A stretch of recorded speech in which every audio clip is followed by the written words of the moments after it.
ونصلي على رسوله الكريم أما بعد فأعوذ بالله من الشيطان الرجيم بسم الله الرحمن الرحيم إن بطش ربك لشديد إنه هو يبدئ ويعيد وهو الغفور الودود ذو العرش المجيد فعال لما يريد هل أتاك حديث الجنود فرعون وثمود بل الذين كفروا في تكذيب والله من ورائهم محيط بل هو قرآن مجيد في لوح محفوظ.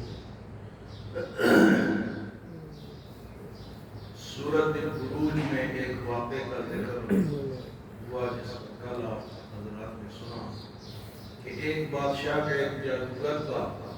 جادوگر بوڑھا ہوا تو بادشاہ سے کہا کوئی لڑکا مجھے دو، میں اس کو اپنا جادو سکھاؤں تاکہ آگے آپ کے کام آئے.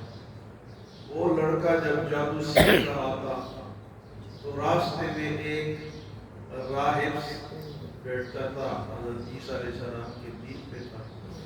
اس سے راستے میں مل کے پھر آگے جادو میں دیا جاتا.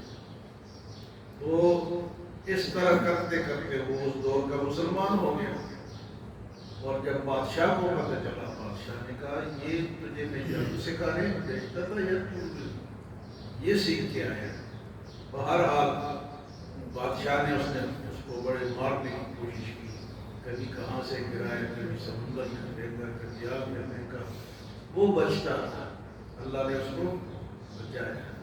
اور آخر میں اس نے خود ہی کہا کہ مجھے مارنا ہے تو مجھے ایک جگہ باندھو، تیر پہ کرو بسم اللہ اللہ اکبر، اور وہ تیر مجھے مارو تو پھر میں مروں گا، اس طرح تو مجھے نہیں مار سکتا.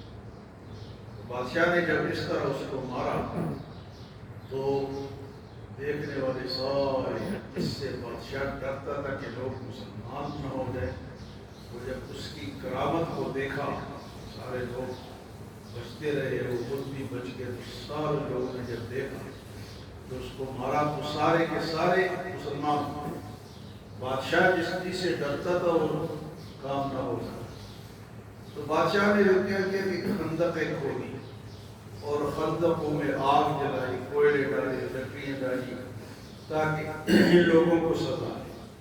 تو وہ جو مسلمان ہوتے گئے وہ ان خندقوں میں ان کو پھینکتا گیا اور بیٹھ کے نظارے کرتا رہا. اور اس واقعے کا نام ہے اصحاب الاخدود. اخدود والے خندق والے. خندق والے بادشاہ نے یہ کام کیا لیکن لوگ تو سارے مسلمان ہو گئے. جس چیز سے وہ ڈرتا تھا وہ کام نہ ہو سکتا. تو آج اللہ پاک فرماتے ہیں کہ تم کیا سمجھتے ہو کہ تم ظلم کر دو گے، مار دو گے، فلسطین کو تباہ کر دو گے، تم باقی اسلامی ملکوں کو یا مسلمانوں کو یا کافروں کو مار دو گے.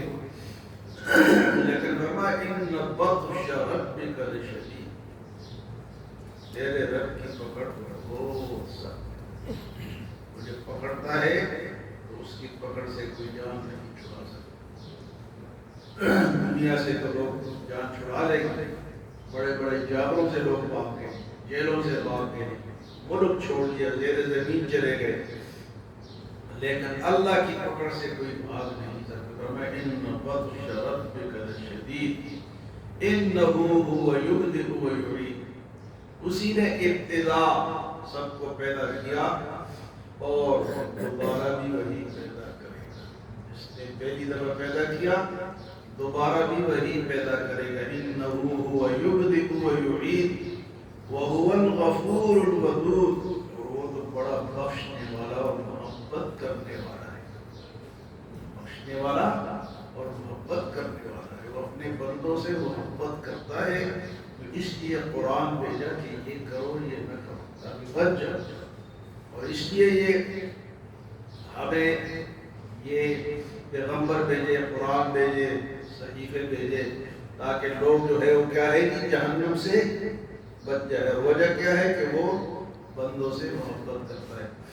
آپ کے بچے ہوں اور آپ چاہتے ہو نا کہ وہ غلط راستے پہ نہ جائے، کہیں ان کو تکلیف نہ پہنچے، ان کو کوئی مارے نہ ہو، لڑائی جھگڑا نہ کرے، تاکہ وہ محفوظ رہے۔ تو اللہ بھی ہم سے یہ چاہتے ہیں، جس طرح ہم اپنے بچوں کے لیے چاہتے ہیں، اللہ اپنے بندوں کے لیے یہ چاہتا ہے۔ تو یہ خراب نہ ہو، بچ وَهُوَ الْغَفُورُ الْوَدُودُ، وہ کیا ہے؟ وہ بخشنے والا ہے اور محبت کرنے والا ہے۔ ذو العرش المجید، اور اس کا عرش جو ہے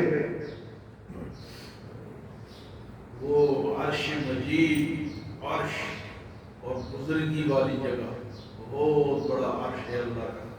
اور عرش کتنا ہے؟ زمین و آسمان سے بھی بڑا ہے۔ اس عرش کا وہ مالک ہے۔ فرمایا فعال لما یرید، جو چاہتا ہے کرتا ہے، اس کو کوئی روک۔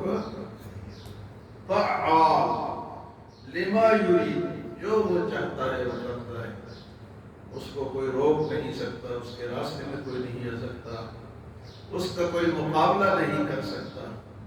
فعال لما یرید۔ فرمایا هل اتاک حدیث الجنود، کیا تمہارے پاس لشکروں کی خبر نہیں آئی؟ هل اتاک حدیث الجنود، اگر تمہیں خود سمجھ نہیں ہے تو ان لشکروں کی طرف دیکھو جن کی خبریں قرآن نے بتائی ہیں۔ هل اتاک حدیث الجنود، وہ لشکریں کون سی تھی؟ فرعون و ثمود، فرعون کی لشکریں اور سمودیوں کی لشکریں۔ خبریں تو نہیں سنی ان کے ساتھ اللہ نے کیا کیا؟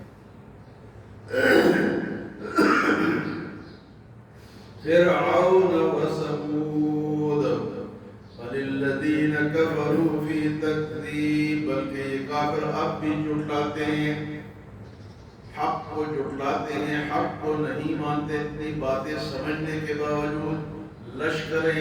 لشکروں کی خبریں آ گئی، فرعون کی خبریں آ گئی، ثمود و عاد کی خبریں آ گئی، اصحاب الایکہ کی خبریں آ گئی، قریش کی خبریں آ گئی، لیکن فرمایا بل الذین کفروا فی تکذیب، لیکن یہ کافر جو ہیں یہ اب بھی جھٹلاتے ہیں۔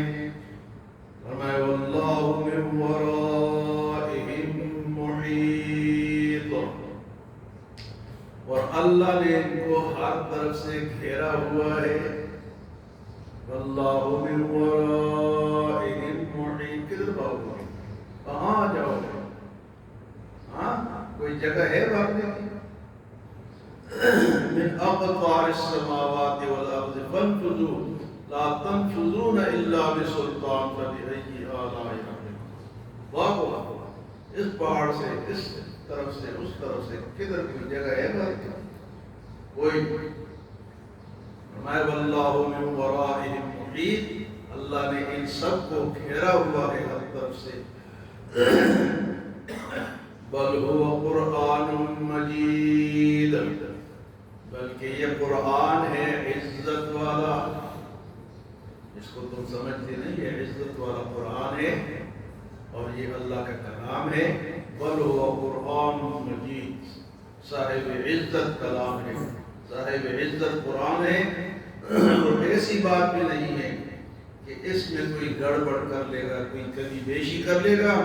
فی لوح محفوظ، لوح محفوظ میں وہ محفوظ ہے۔ لوح محفوظ میں یہ لکھا ہوا ہے۔ لوح محفوظ کے جو ورقے ہیں وہ چاندی کے اور نور کے ساتھ ان کے اندر لکھا ہوا ہے، اور فرشتے اس کی حفاظت پہ لگے ہوئے ہیں، لانے والے جبرائیل علیہ السلام، اور جن پہ لایا گیا محمد رسول اللہ صلی اللہ علیہ وسلم۔ فرمایا ذی قوت عند ذی العرش مکین، طاقت والا فرشتہ، لانے والا اور اللہ کے ہاں مانا ہوا۔ یہ بات شیعہ حضرات جو ہے نا ان کا عقیدہ ہے کہ قرآن تو اصل میں حضرت علی پر نازل ہونے والا تھا. قرآن اصل میں حضرت علی پہ نازل ان پہ آنے والا تھا، لیکن فرشتہ بھول کے محمد پہ لے یہ اس کا عقیدہ ہے. فرشتہ بھول کے ادھر لے گئے. یہ سمجھا کرو، یہ عقیدے سمجھا کرو، یہ غلط عقیدے. کہتے ہیں فرشتہ حضرت علی پہ یہ قرآن لانے والا تھا لیکن بھول گیا. وہ خدا کے بندے. اللہ فرماتے ہیں ذی قوت عند ذی العرش مکین مطاع ثم امین. وہ فرشتے بھی اس کو مانتے، جبرائیل کو، اور اللہ بھی اللہ کے حامی کو مانا ہوا ہے. وہ لانے والا ہے ذی قوت، طاقت والا، اور وہ بھول گیا. یہ دوسرے لوگوں نے عقیدے کے بے شمار گندے عقیدے آپ سنیں گے تو حیران ہوں گے. وہ کہتے ہیں حضرت علی خانہ کعبہ میں پیدا ہوئے اس لیے وہ انسان ہے ہی نہیں، وہ نور ہے. کون ہے؟ نور ہے، انسان نہیں.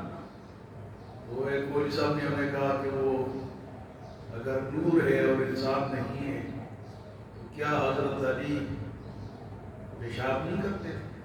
یہ ہمارا جواب ہے.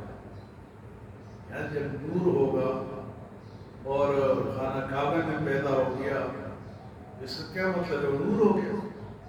یہ گندے عقیدے ہیں.